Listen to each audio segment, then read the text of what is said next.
back to Lurkers. We are here, not learning anything.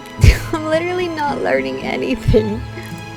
I can't help but shiver at the thought of how horrible that place must be. I can understand the house call, but why the Illustrated? Isn't that a bit weird? That your psychiatrist visits you at work? Not really. In fact, that's how I first met Dr. Forbes Winslow.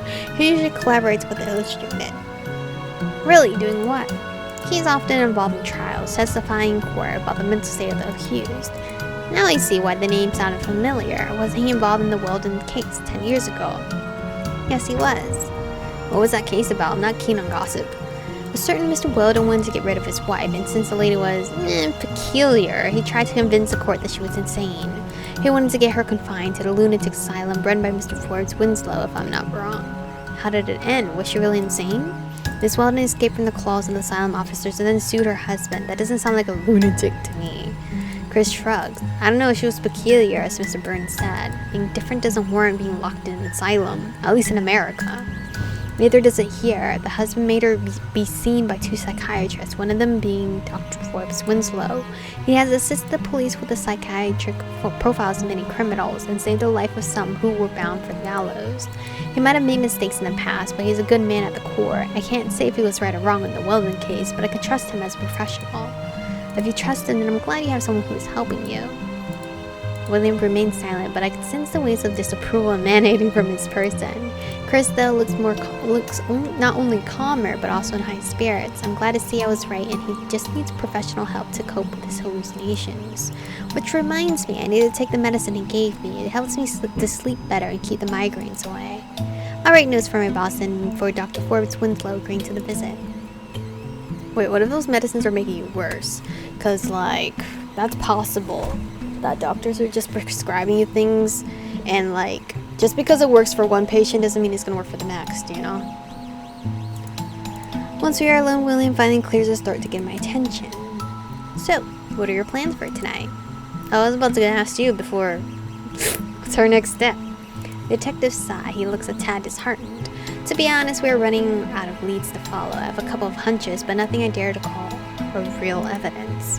I'm going to join the Vigilance Committee tonight. It's a group of citizens, mostly tradesmen from Whitechapel and nearby neighborhoods. They patrol the streets and the public houses to check for any suspicious faces. Actually, you're a bit upset because Commissioner Warren refuses to give any reward for information concerning any of this Jack the Ripper. In fact, Warren has no objections to a reward being offered, or at least that's what he told me. It's his superior, the Home Secretary, who doesn't want to hear about it. A Jewish banker, Samuel Montague, offered £100 reward for the capture of the murderer. I know, it was the Home Office who refused to take that offer. But why is he refusing? Is he too proud to accept any help? Scotland Yard is already receiving tons of fake clues. You've seen the letters the Central News Agency gets. Imagine that amount of stuff people send to the Met. Oh, I guess you're right. It would make the investigation still more difficult. William nods, deep in thought. Let's go before it gets too late. The Vigilance Committee meets at 9 o'clock at a pub called The Crown. I'm not going. What? Why? I want to stay with Chris until we are sure he doesn't hurt himself. Eddie, you're not that freak's mom. He's not a freak, alright? Bitch. He'll be alright on his own. We've seen how he gets when he has those hallucinations. He could walk out into the street and get in trouble. I want to make sure he's alright. You can join the Vigilance Committee. I promise I'll go with you as soon as Chris sees his doctor and he's feeling better. But Eddie, I thought you wanted to catch your mother's killer. And I do want to. What if Chris has another hallucination and this time he sees something important that can lead us to the murderer? Isn't it better if there's someone with him to take notes? I give up. Do as you please. Let's meet tomorrow morning at the Illustrated. I don't see what for, but alright. Fucking petty. Alright, I'm a bit curious to meet the lunatic asylum's doctor. He seems an odd fellow. Oh, that's not the case, and he's a legit psychiatrist. He's the only chance Chris has to get well. William nods and gets to his feet, getting ready to leave. We'll see. Take care of the freak and see you tomorrow. Bro, can you stop calling him a freak? He's not a freak. Don't call Chris that. Off you go. Be careful tonight. Sure, don't worry about me. He grabs his belongings and leaves. Time to have a bite and prepare for another uncomfortable night at Chris's place. Alright, it's just us two now. Don't murder me. Until dinner time arrives, Chris uses the afternoon to write down an article following another person's notes. Probably practices, so I entertain myself with a patience card game. Then he prepares meat sandwiches and tea. We make ourselves comfortable in the sitting room to have dinner. The silence is companionable at first, but after a while it starts to linger a tad too much. Tell me, Chris, don't you have any close family? Because it would be nice to have someone around until you feel better. No, sadly. I never met my father. My mother raised me on her own and she died 2 years ago. Sorry, I didn't want to bring up a sensitive topic. It's okay, don't worry. My mother left me in this house and made sure I had a job before she became too ill, so I've never lacked up for anything. Oh, my mother was very religious. When I started having these bloody nightmares, I was around 10 or 11 years old, I think. She took me to the church and asked our pastor for advice. He told my mother that I had the demon inside. What the fuck? My mother turned to the Catholic Church then and asked for an exorcism. The fuck? Surprisingly, they indulged her. After a long batch of tests and interviews, they sent exorcists from Rome to try to cure me. Oh, wow, that sounds bothersome and rather horrible for a kid. I was a little happy for the intention, to be honest. But the exorcism did nothing for me. I kept dreaming of crimes. And then, when I was 15, I started to work at the Illustrator as an apprentice and found out that most of the crimes I saw during my nightmares were actually true. I'd have been terrified. I was too. That's when you started your hobby? I gestured towards all the junk lying around us in the sitting room in the hall. Yes. Oh, he's blushing. He's so cute when he's blushing. That might look a bit shocking for a stranger, right? My voice is dying. I'm sorry. Don't be, it's your house. You have a right to do whatever you want in it. As far as it's legal, of course. To be honest, there are a couple of practices of which I'm not 100% sure of their legality status, at least in Britain, but I can vouch for the rest. They seem interesting as a hobby. Were they useful for your problems? Not in the least. Oh, I'm sorry then. No, please, don't be. I have the hope that one day I'll find something that will make those visions stop for good. And in the meanwhile, I have many interesting items to show off. Do you want me to show you some? Of course, it would be great. Alright, don't kill me. Don't take this as advantage of me dropping my guard down, alright? Let's spend the rest of the evening examining ancient papyrus from Egypt, Celtic runes, and magical items from Ireland, and deity figurines from India. And although some of the objects are really interesting and surprising, what I enjoy the most is discovering this other side of Chris. So full of enthusiasm, completely opposite to his usual gloomy air. We retire early when his fever goes up again, wrapping ourselves in blankets in front of the fireplace. September 29th, 1888. The night goes mostly well. Chris's fever is totally gone by midnight, and although he tosses and turns in his sleep, the medication seems to do its work, and there aren't more nightmares or hallucinations. Alright. When we arrive at the office of the Illustrated Police News, William is already talking with Mr. Purkis, the owner. Jack the Ripper, eh? That's quite the nickname. Remember, you can't publish the content of the letters. No, but I'm allowed to use the nickname in my next headline about the investigation, right? He laughs like a maniac, rubbing his hands together as if he was already imagining the sale numbers. Jack the Ripper. Our readers are going to love it. I mean, it sounds pretty cool, but also disgusting because of the reasoning behind it. He finally notices my presence and Chris half hidden behind me. Oh, Chris, there you are, feeling better, I hope. Yes, did you get my note yesterday evening?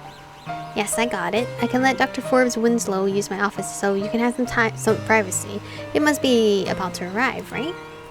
Chris nods. He might be feeling better, but I realize how nervous and hesitant he is. Come here for a moment. Let's talk about the new article, Jack the Ripper, you're going to write. Are you sure you want to do that? Morning. How was your night? Good for Chris, bad for our investigation. I could say the same about mine. Everything was quiet last night. I was patrolling until 6 in the morning, but at the end, the only task I did was stopping some mob attacks on innocent Jews. And I'm glad you were there. People blaming the Jews in Whitechapel. Yes, you know how people are. They need a scapegoat, even if it's ridiculous and totally unfounded. That sucks. If you're thinking, oh, William must think all Englishmen are racist and stupid. Don't worry, I regret to say I've seen that behavior in the past in many different environments. So it's not inherent of England. That's hardly a relief, to be honest. I want this fine to be caught already. That's when I'll finally be able to sleep at night. We'll get him, Eddie. Be reassured. I was gonna say rest assured. People are running out of patience. The tension is in the air. Look, this was published today. The fuck? It shows me today's issue of Punch, a cartoon satire magazine. The back page features an ugly, ghostly figure with a knife. The nemesis of neglect. There floats a phantom of the slums, foul air, shaping to eyes which have the gift of seeing, into the spectre of that loathly lair. Face it, for vain is fleeing. Red-handed, ruthless, furtive. The fuck, I don't understand. Unerect. The murderous crime, the nemesis of neglect. Yeah, that was way too hard for me to read. Oh wait, they would. Okay. There floats a phantom in the slums, foul air, the nemesis of neglect. Is that supposed to be this Jack the Ripper guy? He nods and folds the magazine before tucking it inside his coat pocket again. After Chris Forrester's reaction to how altered everyone is, I can't be sure, but my bet is the murderer will strike again very soon. He's not a phantom, Eddie. He's only a man. We'll catch him. I'll join you tonight at the Vigilance Committee. You must be in need of a nap right now. Indeed, I'll go back to my hotel for a good nap as soon as we're done here. Hello, Doctor. Good morning, sirs. Dr. Forrest Winslow, I suppose. Pleased to meet you. I'm William Burns from Burns Detective Agency, New York. You look like a nice chap. He passes the doctor one of his expensive cards, followed by the Commissioner Warren's permit. I don't miss how the psychiatrist's eyes shine when he mentions the name of his agency, and then glances at the written permit. So, you work for the Metropolitan Police. I see, how interesting. Again, William Casher forgets to mention he wasn't exactly hired by the police, and he's here in England just doing personnel, unpaid work. That's fucked up. I would not. No, hell no. But hey, if it works, it works. I better keep my mouth shut. While I spaced out for 10 seconds thinking about fetching Chris, the doctor had started to blur out his own theory about the murderer. First I thought it was an escaped lunatic, but soon my investigation bore fruit. Your investigation? Yes, I spend my days and nights in Whitechapel following leads. Every single police constable knows me, and every single lodging house owner knows me too. Even those poor wenches rush to me with every scrap of information which might be of value. The frightened women look for the hope in my presence. They feel reassured and welcome me to their dens and obey my commands eagerly. Fuck you, man. This guy for real. I glance at William and we share a quick pointed look before he goes back to feigning interest in this pompous man's words. So, you know who the murderer is. Do you have a name? Of course I have. I told Mr. Perkins here all the details, but the name to gauge the Metropolitan Police's interest concerning the suspect. Oh, so the Met is already investigating the suspect. The man huffs in frustration. They wouldn't give me the resources I asked for to investigate the case myself.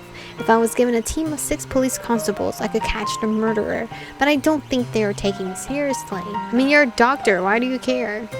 To catch a criminal, that's not your job. His face suddenly lights up.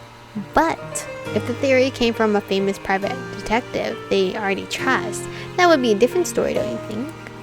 I'd be most happy to confirm the data of the research and provide the evidence to the police in case it turns out true.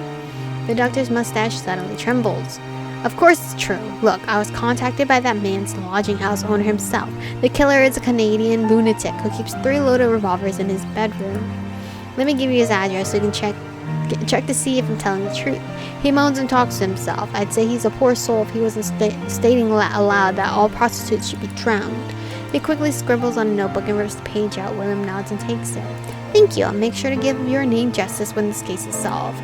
That's the only thing I want, justice. The world deserves to know that I, Littleton Forbes Winslow, was the one who apprehended the most horrible foe of the century. Aided by you, Mr. Burns, of course. Not a single thought to justice for the victims. What a nice fellow. Ah, Forbes Winslow, my dear friend, how are things going with the Met? You wouldn't keep me in the dark after the huge success of our little interview about your investigation, right? Ah, no, I regret to say there's nothing new to report, sadly. But I'm not here today for the Whitechapel murders case. Where's our common friend hiding? I'm here. Have the lunatic episodes persisted, Chris? Yes. The doctor nods as if confirming his own theory. Then let's sit down and examine you in private, gentlemen, if you don't mind. Mr. Perkins leaves the office with a small bow of his head, but then William and I are about to follow. Chris suddenly grabs my sleeve. Wait, can Eddie stay? Wait, me? You want me to stay? Anything for you. The man squints at me with a deep frown. He has ignored me until now, obviously judging by my clothes that I'm not worthy of his time. Eddie. And who's this Eddie? Eddie Nichols at your service. He shakes my hand with a visible reluctance. Eddie's my friend. Oh, we're friends now? He's been taking care of me lately. Oh, it's so cute. Just look at how he's smiling. Calling us a friend. The one time I'm okay being called a friend, alright? But anyway, this is where we are going to stop.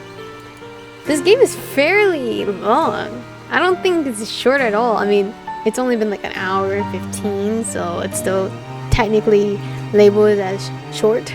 But anyway, I still don't know who the murderer is. Can you guys kind of guess? I feel like we don't have enough information still. But anyway, thank you guys for watching today's episode. Stay beautiful, and I'll see you guys in the next one.